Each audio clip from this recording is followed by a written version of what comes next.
welcome to this video tutorial for Pong DELUXE. Pong DELUXE is an updated version of Push Pong which came out in around 2014. It's been completely rebuilt so that it works with multiple control surfaces. It works with Push 1, Push 2 and all models of LaunchPad. So the idea of this device is it's a generative sequencer, and what you have is balls moving around this grid. When they hit the outer area, then they generate a note, and the note they generate depends on some of the Midi settings here, like which scale you're in, which key and octave, for example. And also when the balls meet each other, if they collide head on, then they bounce off each other and change direction. So firstly, let me show you how to set this up. If you're using Push, make sure you're using the correct version, either Push 1 or Push 2. You should see this menu full of your currently connected control surfaces. If you don't see it, just click the little button here and it will refresh the menu. So I'm going to pick Push 2, and what you would see is when you pick this is it will take over the button matrix on Push. The big arcade button here tells you that the device is turned on and it's taking over Push. You can easily turn this off. The device still runs, but it just simply releases Push to do whatever it usually does. Okay, so with this on, the device has taken over Push, and if we hit play and just hit a pad, then we'll generate our first cell. And you can see and hear that it generates a note when it hits the outer wall. If I trigger another one,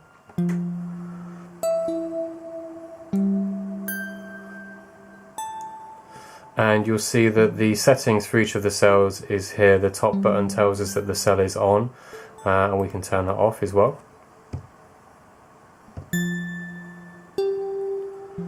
Okay, we can control the rate of an individual cell, so I can make this one a bit faster if I wanted to. So independent controls for each cell. You can control the velocity for each cell, so I can make this one lower velocity. Duration, so longer in length. And then we also have chance. So chance is default set to 100%, and it's the chance that whenever two cells meet, that they will actually bounce off each other and change direction. So if we were to change this to 0, then the red cell would not bounce, it would just keep going in that direction. However, the yellow one will, unless we change it to 0 also. You can control all of the cells at the same time by turning on global settings and changing some of the settings here. Same for velocity.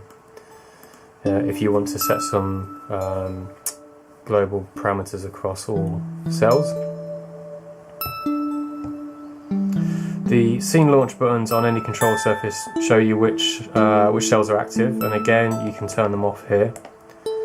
You can actually activate them as well if you want to, and there's up to 8 cells in total. So onto the Midi side then, we can pick the scale we're working in. So we could go for something like minor pentatonic. And we also have note range. So at the moment we're covering quite a large note range, low and high. So if you want to reduce this, simply pull this down. We can do this on Push as well. So it covers a narrower range of notes as opposed to a full range. Random velocity, default is 100%. You can bring that down. And that's on top of the velocity being generated by the individual cells. So even though these are set at 99, the random velocity is randomizing the velocity further. If we switch this down, we will just get 99 velocity for all cells. But this is a nice quick way of just getting some variation in there. Okay, we also have random octave. So what I've tried to do is incorporate some of the sort of MIDI effects that I would use with this kind of device that process things like velocity and randomizing the pitch. So what you can do is choose an octave range. So if we go to 3, and even though my note range is quite low, I can actually increase the chance of octaves being random, and this will give you a different outcome to if the note range is just high, because it'll just pick the odd note here and there and randomly shift it up 1 or 2 octaves, so you'll get different effects from that. Okay, so next we have the arrow buttons here. The arrow buttons, which can also be controlled on either push or launchpad, these determine the direction of the next cell that's generated, like which direction it will go in, regardless of what direction it currently is going in. If you regenerate or start a new cell moving, this is the direction they'll go in. So if we set it to up, for example,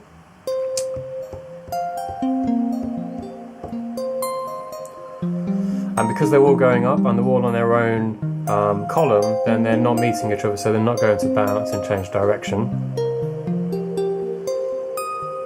Unless I regenerate some, like so. So if you regenerate cells, it starts back from the first one and counts through and lets you reposition all of the cells, which is a nice way of interacting with the, I guess, the game side of the sequencer. Okay, some other controls we have then. You can clear all cells at once. You can randomize the position and direction of all cells currently active.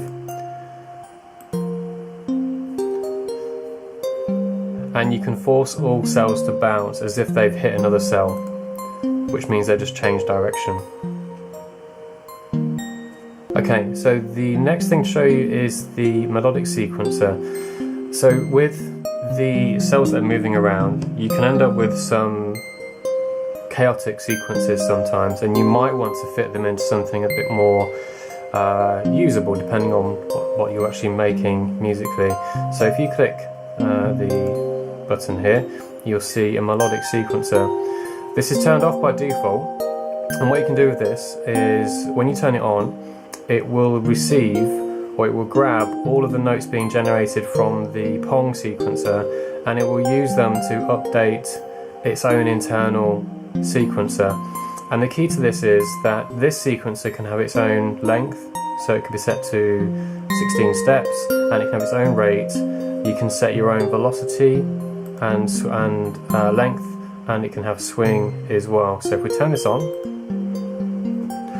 and we can see that the notes are coming in and they're constantly updating.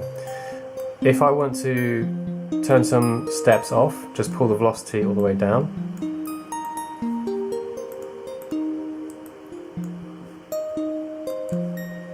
And we can change the duration as well of some of the steps. Add some swing.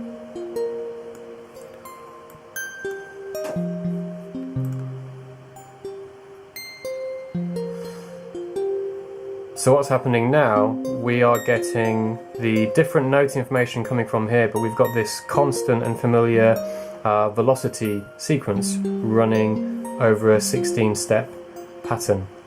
If you have a pattern running that you like and you don't want it to carry on being updated, you can turn off the overdub button and it will just keep the sequence you've currently got playing out.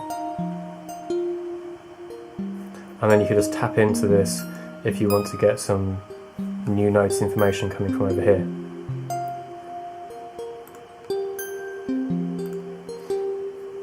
Okay, this button also randomizes the settings of just the Midi and the duration. And we also have a fold button, so it shows you just the notes that have been recorded in.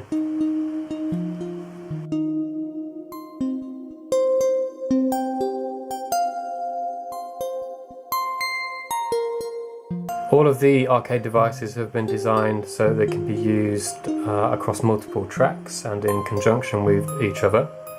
So if I go to track 1, I have a version of Pong DELUXE. This is for the LaunchPad Mark II, which I've got here.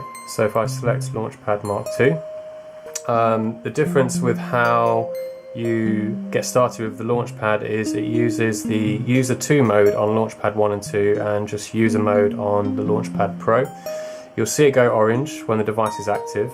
This tells you that the device is taking over User 2 mode. So click User 2 mode and now this is ready to use Pong DELUXE. So it's important to set some similar MIDI settings, mainly the scale, as the other ones you're using, otherwise you'll end up with some maybe undesired clashing of notes.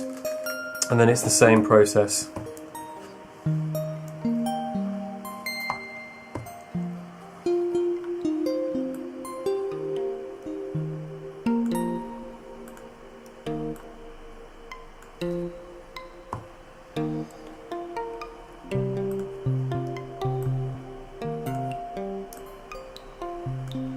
Okay, so one thing you will notice then, we can switch tracks easily, and it releases the control surface to do whatever it was doing. On push you can still use session mode as usual, and you just switch the note mode to make use of the arcade device. Because of the way live works, when you're switching tracks you lose the focus from the control surface, and it might be that you want to keep this version of Push Pong working on here, and then the track 2's version of Pong working on this device. So this is the new feature which is called Device Lock, and it's a little lock button on the control surface menu. Now this only works with arcade devices. If you are using any other devices that take over things like Push and LaunchPad, this has not been tested to work with those. It's so only really if you're using a set where you've got like 3 or 4 arcade devices is what this is intended for. So what we can do is we can switch this on, and now if I was to change track, the button matrix stays locked to push 2, and if I go to track 1 and also lock this device to the LaunchPad, regardless of which track I'm on in live, I've got complete control over the LaunchPad version and the Push 2 version.